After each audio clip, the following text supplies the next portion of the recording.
Posteriormente nosotros vamos a ver lo que es la impronta genómica.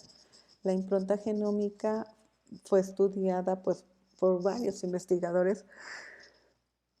Nosotros tenemos a Henry Angelman, un estudioso de Gran Bretaña, y por el lado del equipo suizo tenemos a Andrea Prader, a Heinrich Willy y Alexis Labhart. Todos ellos que vivieron por ahí de la época de los 60 y 50, 60 más o menos, en 1956 a 1965. Entonces, más o menos por esa época fue que se hizo esos estudios. Entonces, ¿qué es la impronta genómica? La impronta genómica como tal, impronta significa marca. Entonces, mm, si yo quiero decir que algo te impronta, estás diciendo que te deja marca. Ejemplo, yo puedo decir, el libro Cien años de soledad de Gabriel García Márquez ha dejado impronta en mi vida. ¿Qué estoy diciendo? Que ese libro en específico dejó una marca en mi vida. Entonces, asimismo en la genética, si yo digo que hay una impronta genética, quiere decir que ciertos genes están marcados. ¿Y cómo se logran esas marcas? Esas marcas se logran con metilación de nucleótidos. Entonces, con una enzima que se llama metiltransferasa, algunas bases nitrogenadas se van metilando y esas metilaciones que ya habíamos mencionado, algunas metilaciones son normales y me sirven para identificar la hebra vieja de la hebra nueva. Algunas metilaciones son normales, las heredamos de nuestros padres así metiladas. Yo cuando voy a tener hijos y mis óvulos, mis ovocitos se empiezan a formar, o en el caso de los hombres, los espermas se empiezan a formar, tenemos la capacidad de desimprontar, es decir, de quitar esas marcas y poner marcas nuevas para nuestra descendencia. Entonces, la impronta nos marca una nueva rama de la ciencia que se denomina la epigenética. Entonces, la impronta nos permite activar y desactivar genes. Si yo impronto un gen, lo puedo inactivar, pero si lo desimpronto, lo estoy activando para la siguiente generación. Entonces, yo recibí improntados los genes que así me los heredaron mis padres. Entonces, para la siguiente generación, yo puedo desimprontar esos genes, obviamente no lo decido yo, es la naturaleza, se pueden desimprontar esos genes e improntar genes nuevos. Entonces, ¿es normal la impronta? Sí. Los genes que se improntan de acuerdo a la epigenética es la nueva ciencia que se dedica a estudiar la expresión de ciertos genes. Entonces, eh, la impronta, genes no improntados, los que recibí de papá y los que recibí de mamá, si no están improntados, se produce el mensajero y por tanto la proteína, entonces la transcripción es, digamos, pues como la hemos venido estudiando. Sin embargo, algunos genes que se improntan es decir, si se recibieron improntados de la madre, no va a haber expresión de ese gen porque ese gen está improntado, está marcado. Entonces, la epigenética o la impronta genética, lo que hace es marcar ese gen para que ese gen no se exprese y por tanto no habrá proteína. Entonces, si aquí yo recibo una impronta materna, los, las proteínas que yo observo son exclusivamente de aquellas que se expresan de los genes paternos. Impronta materna, expresión de genes paternos, entonces las proteínas que se ven son paternas y la función es de lo que viene del gen paterno. Por otro lado, si los genes que se improntan o que recibí improntados fueron del padre, esos genes paternos no se expresan y únicamente se expresan los genes maternos, por lo tanto la función proteica será exclusivamente de los que vienen dictados por los genes maternos. Entonces, ¿qué me dice la impronta? La impronta de un gen me dice que ese gen se va a inactivar Y entonces, si fue de la madre, pues únicamente los genes que se expresan son los del padre, y así sucesivamente. Los patrones de expresión genética, de acuerdo a la epigenética, es decir, los genes improntados, los genes inactivados, son procesos normales. Sin embargo, en algunos genes, la inactivación de esos genes hace que se generen algunas enfermedades. Entonces, nosotros podemos vivir con genes improntados, pues sí, siempre y cuando esos genes no afecten, pues, esos genes no afecten el desarrollo.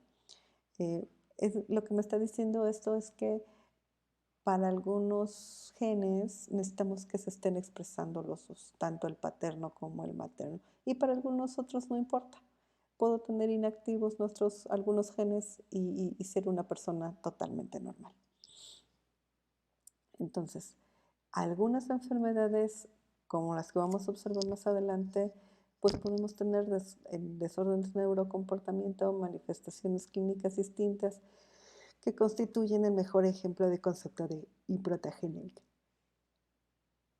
Las enfermedades que vamos a ver son el síndrome de Prader-Willi y el síndrome de Angelman, en el cual la impronta, ya sea materno o paterna, ocurren en la misma región del cromosoma. Y vamos a ver que para una enfermedad va a ser Angelman o Prader-Willi, la impronta va a ser o de mamá o de papá y va a ser exactamente la misma región.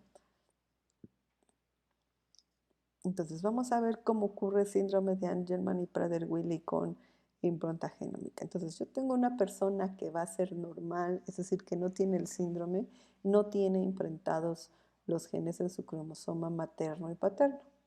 Sin embargo, cuando en el brazo Q, en la región 11 a 13 de ese brazo, se impronta, es decir, se marca bioquímicamente, se metila esa región del brazo Q, pues se desarrolla el síndrome de Prader-Willi en el cromosoma 15. Entonces vamos a ver más adelante las características, pero a grandes rasgos pues son niños con hipotonía, niños o niñas, fasias peculiares, obesidad, retraso mental e hipogonadismo. En contraparte, en el síndrome de Angelman, nosotros tenemos que estos niños o niñas reciben improntado el cromosoma materno, por lo tanto se expresa los genes paternos y lo que observamos es una hipotonía, convulsiones sin coordinación, risa inmotivada, retraso mental severo. Entonces, ¿qué nos dice esto? Que para tener un fenotipo normal necesitamos la expresión de esa región, de la Q11 a la Q13, de la expresión de esos genes tanto de padre como de madre. Entonces la falta de la expresión de esos genes nos podrían condicionar a síndrome de Prader-Willi o síndrome de Angelman, dependiendo de quién es el padre, ya sea si el padre es el que hereda ese gen improntado, o esa región genética improntada, dará síndrome de Prader-Willi. Si es la madre, es el síndrome de Angelman. Entonces, para estas condiciones, pues es los padres quienes determinan, quienes entregan esa información ya marcada, ya sea padre o madre, el que condiciona para la afección.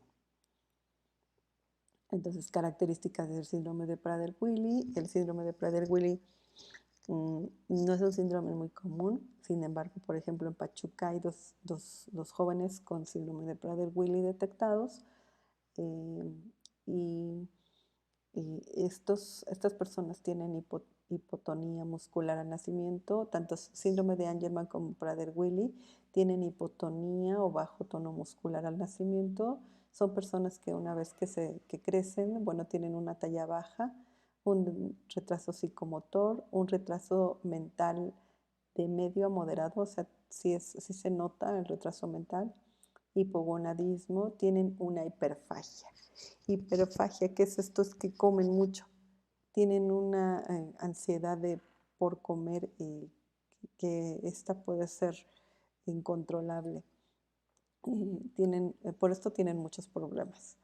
Tienen, por tanto, obesidad al comienzo, entre los 1 y 2 años de edad. Estos niños, desde que son bebés, lloran y lloran y lloran por esa hiperfagia, y las mamás pues, la única forma de que dejen de llorar es dándoles de comer. Entonces, por eso desarrollan una obesidad pronta. Tienen manos y pies pequeños, tienen dimorfismo facial menor, un diámetro frontal pequeño, ojos con forma de almendra, paladar arqueado y la boca normalmente la mantienen abierta en forma de triángulo, formando un triángulo. Tienen conductas, son niños muy alegres, son afectuosos, son complacientes, son cooperadores, pero así como tienen esta parte, tienen toda la otra parte que es muy compleja, ya que entre los 6 y 8 años de edad pueden ser rígidos, muy irritables, inseguros. Engullen toda la comida que se encuentran en las casas, literalmente tienen las, eh, las despensas cerradas con candado, los refrigeradores cerrados con candado, porque van a comerse toda la comida que encuentren disponible a la mano, se la van a comer. Entonces, si hay comida a la mano para los niños, normalmente es fruta, y toda la demás comida la tienen guardada bajo llave. Son niños que por lo mismo van a ser impacientes, con ataque de ira, y tienden a ser un poco manipuladores con sus padres, a decirles que tienen hambre, a que tienen, inclusive hasta podrían decir mentiras con tal de comer. Se meten en problemas porque a veces los niños en las escuelas se roban los lunches de los compañeros, los dan de baja de las escuelas porque se roban los lunch. Entonces, cosas de este tipo pueden suceder con los niños, problemas conductuales, pero pues al final es esa hambre insaciable que ellos tienen. Tienen problemas de comunicación y son muy impulsivos. También tienen conductas autolesivas, tienen la capacidad de estarse rascando las heridas que ellos mismos se provocan y seguirse lesionando. Más bien es como que se rascan. Tienen pocas habilidades interpersonales. ¿Hay cura? No. Tratamiento sí. A estos niños los tratan con hormonas, tienen un tratamiento, hay asociaciones que los tratan, y no los tratan, eh, la mayoría de ellos tienen que viajar al extranjero para que los traten, o muchas veces las asociaciones se organizan y traen a los doctores que los tratan. La mayoría de ellos son de Estados Unidos, en los que vienen a México y los tratan, digamos, de manera casi gratuita. Por contraparte, en el síndrome de Angelman, que es por impronta materna, el de Prader-Willi era la impronta paterna, en Angelman la impronta es materna, los genes que no se expresan son los maternos, porque están marcados, están inactivos. Los genes que se expresan son los paternos, y nosotros lo que observamos es la microbraquicefalia, hipoplasia maxilar, ojos hundidos, boca grande con protusión lingual y prognatismo, retraso psicomotor severo, neurológicamente presentan ataxia. La ataxia son movimientos involuntarios como si fuese una marioneta, ausencia de lenguaje, difícilmente se pueden comunicar. El encefalograma presentan un encefalograma anormal, lo que podría provocar convulsiones, y también tienen paroxismos de risa, es decir, se ríen pues, por cualquier cosa y no paran de reírse. Ese es el paroxismo de risa.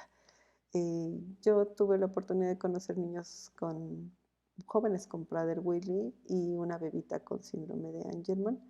Y pues sí, efectivamente, los ojitos son alargados, tienen los ojitos una tonalidad un poco más clara. Como era bebé, no podíamos ver la conducta, conocimos un poquito más la parte de Prader-Willi.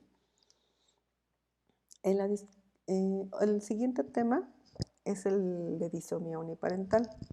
Este tema de disomía uniparental se asocia mucho a lo que es el síndrome de Angelman.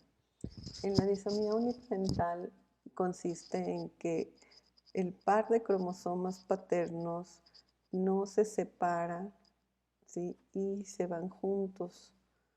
Entonces, ya sea los dos o solamente hay una copia de uno o dos copias del otro, ya sea en óvulo o en un esperma. Pues en este caso son en los espermas. Y lo mismo ocurre con el de la mamá. No se va uno y uno, sino que se van juntos y entonces esto provoca que normalmente nos genere una trisomía. Entonces, nosotros tenemos que en la fecundación tenemos un cigoto trisómico, es decir, con 47 cromosomas, y esos 47 cromosomas, eh, el cigoto tiene un mecanismo que se llama rescate trisómico. Si el rescate trisómico es exitoso en donde se pierde uno de los cromosomas que está duplicado de uno de los padres, pues sería como que lo mejor. Sin embargo, a veces ocurre que en el rescate trisómico se pierde el cromosoma. Por ejemplo, aquí el duplicado es el paterno.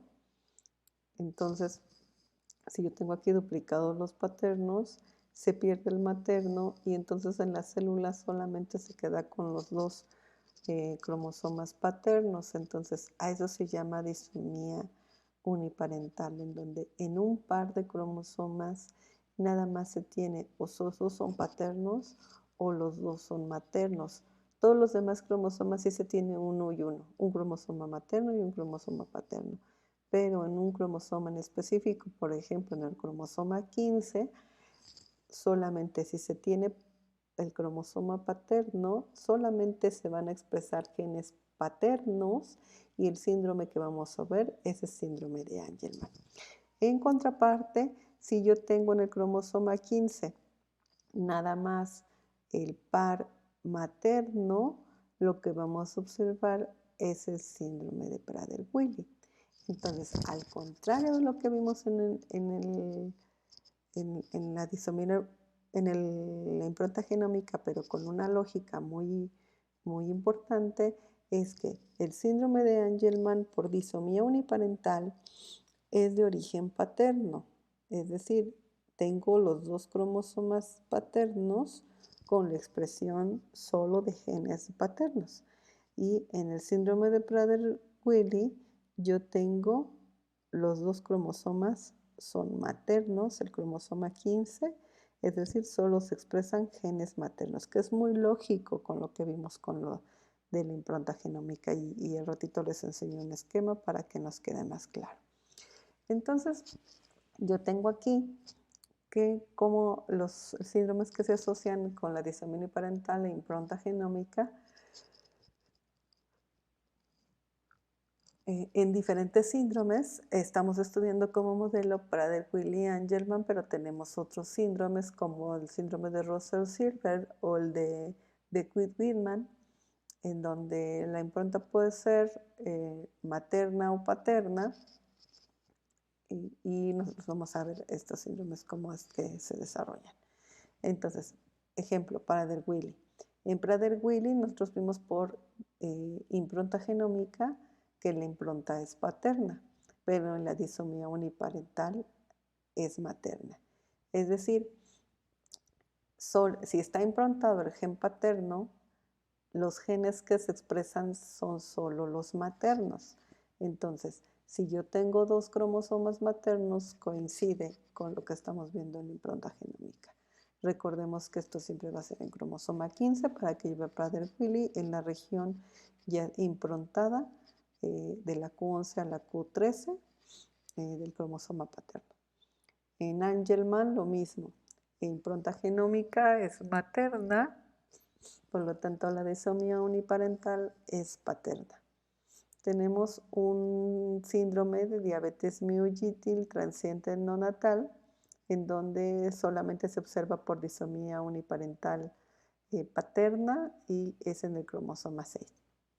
Tendremos el síndrome de Silver-Rosser, en donde la impronta genómica es paterna, del cromosoma 7, y en disomía uniparental tienes materna, vean siempre es la contraparte, mismo cromosoma. el síndrome de Beck-Whitman, en donde la impronta es materna, la disomía uniparental es paterna, el cromosoma es el 11 y para la impronta la región es la PES15. Y tenemos este síndrome que no se le ha puesto un nombre, sino se llama uniparental, eh, uniparental disomy, matern y uniparental disomy del cromosoma 14, que es una disomía uniparental materna.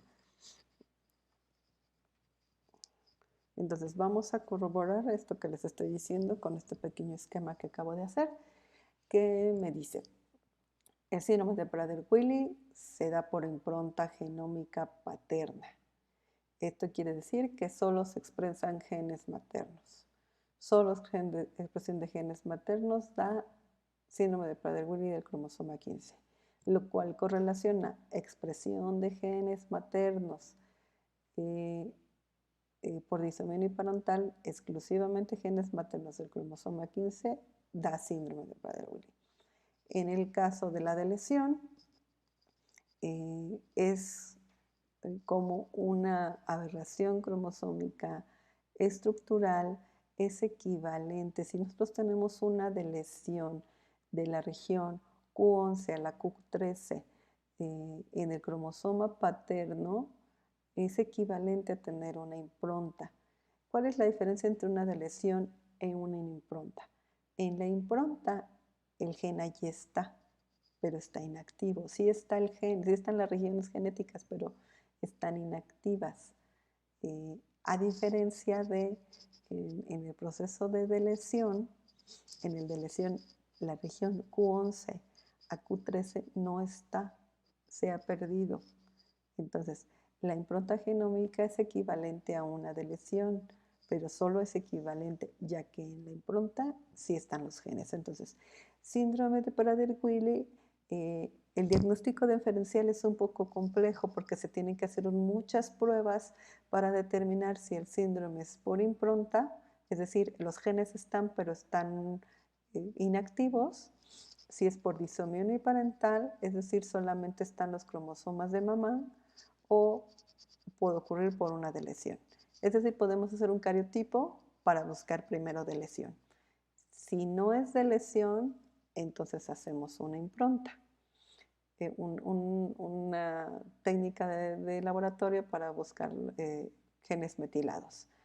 Si no vemos los genes metilados, entonces ya nos vamos a técnicas más específicas en donde busquemos una disomía uniparental, en donde veamos exclusivamente esas regiones de genes y son solo maternos.